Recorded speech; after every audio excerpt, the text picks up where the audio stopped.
கோவிலுக்குள் நுழைந்த உடனேயே சிலருக்கு கொட்டாவி வருவது வழக்கமாக இருக்கிறது. இந்த கொட்டாவியை சிலர் கெட்ட ஆவி என்று நினைத்து பயந்து விடுவார்கள். ஆனால் உண்மையில இது ஒரு தீய சக்தியின் தாக்கம் இல்லை, இது ஒரு ஆன்மீக தூய்மை தரும் செயல்முறை.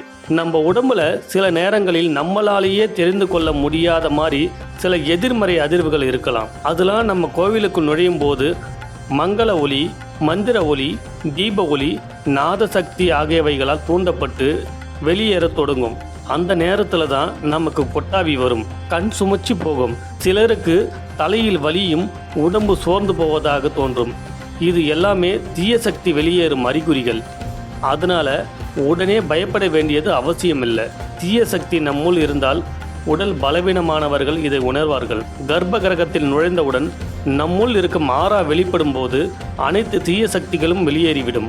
ஆகையால் தான் கோவிலுக்குள் அடிக்கடி சென்று வருவது நமக்கு நன்மை பயக்கும்.